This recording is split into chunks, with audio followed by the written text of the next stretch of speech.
Hello, everybody, and welcome back to the Beatles Forever. I decided to go with the Desert Island theme again, and today we'll see what 10 best songs by George Harrison that I would take to a desert island. I picked the songs from George's solo years, so let's take a look at the top 10. The first one up, All Those Years Ago. This song came from the album Somewhere in England. It was a song that was originally written for Ringo Starr, and the lyrics were different.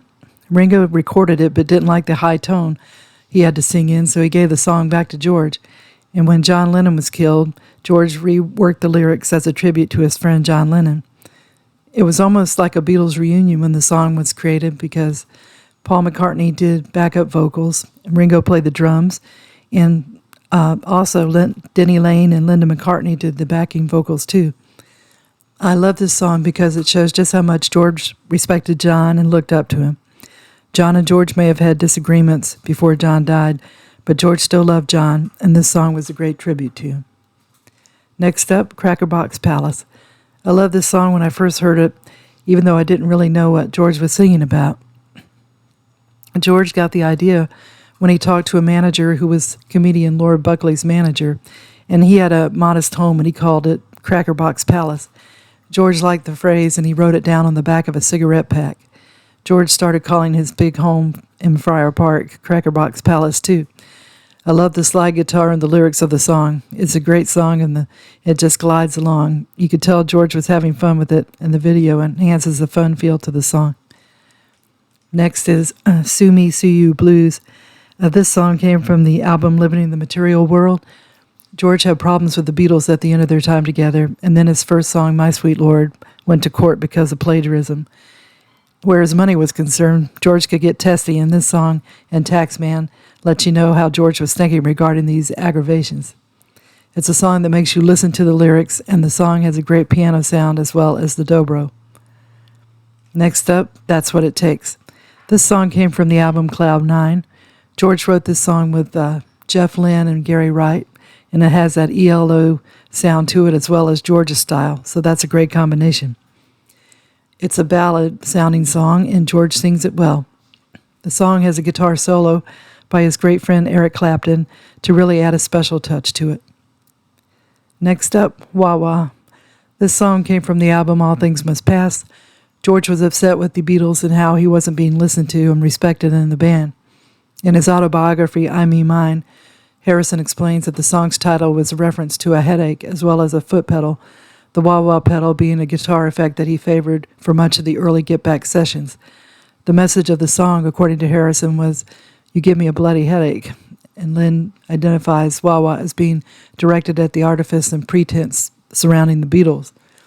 And George felt that Paul didn't see his artistic growth, too.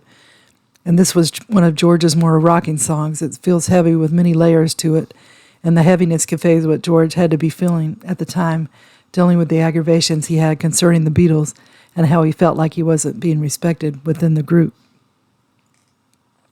What Is Life is next. I remember when I heard this song on the radio back in 1971.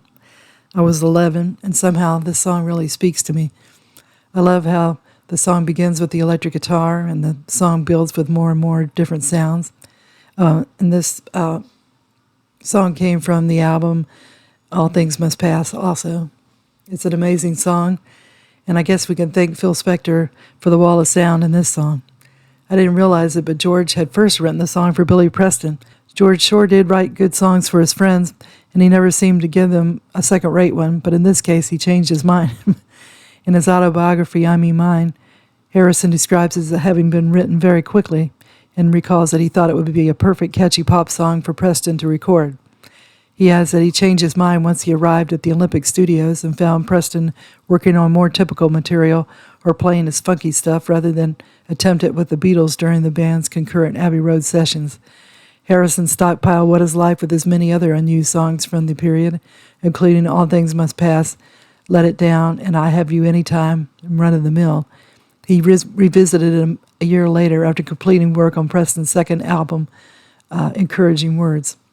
This song always makes me smile. I love it still. Next up, Wreck of the Hesperus. This song came from the album Cloud 9. You could see George's sense of humor and his refusing to let his age get him down. The best lyrics in the song are "Getting old as Methuselah," "I feel tall as the Eiffel Tower," "I'm not a power of attorney, but I can rock as good as Gibraltar," "Ain't no more spring chicken, but been plucked, but I'm still kicking," "That's all right, it's all right." George is singing in great form, and you could tell he means what he's singing. The guitar riffs in the song are fantastic. It's one of my favorite songs from Cloud 9. "Cheer Down" is the next song. This song was released in 1989 as a single. George had written the song for Eric Clapton, and he decided to use the song for the movie Lethal Weapon 2. Eric was to contribute a song for the film, and George had given him the song to use on his Journeyman album. And then George wrote the song with Tom Petty, and Jeff Lynne helped to produce it.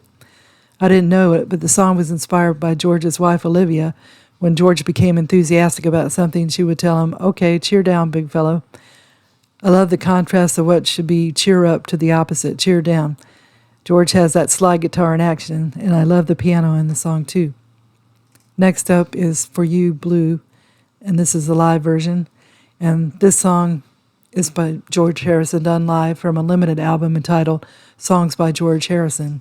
It's a simple, as George said, it's a simple 12-bar song following all normal 12-bar principles, except that it's a happy-go-lucky.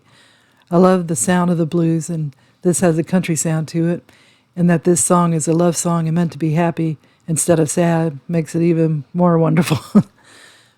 Next up, "Ding Dong, Ding Dong."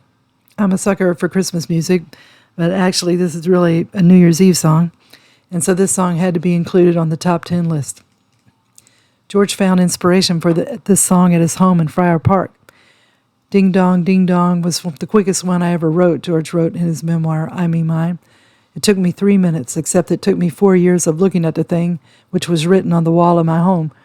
"Ring out the old, ring in the new, ring out the false, ring in the truth," before I realized that it was a hit song. It makes me laugh because it's so simple. That song evaded me for 4 years. I guess it wasn't that quick because he didn't find the words till 4 years later.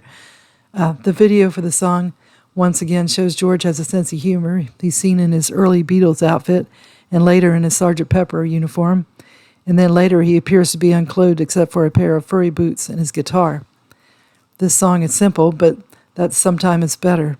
It's a song that will stay in your head a little while after you hear it. George Harrison didn't immediately become a songwriter until he got sick while on tour with the Beatles and decided to see if he could write a song. I don't know if I would have felt like doing that while under the weather, but it worked out for George. Later, he started to perfect his craft, and soon he was just as good or even better with his songs than Paul or John. George really showed the world his talent during his solo years, and these 10 songs reveal why. I hope you enjoyed the video. If you did, if you could give it a thumbs up, that would be great. It'd also be good if you could subscribe if you haven't already. And thank you to all that have. I really appreciate it so much. I hope that everybody's been having a good day.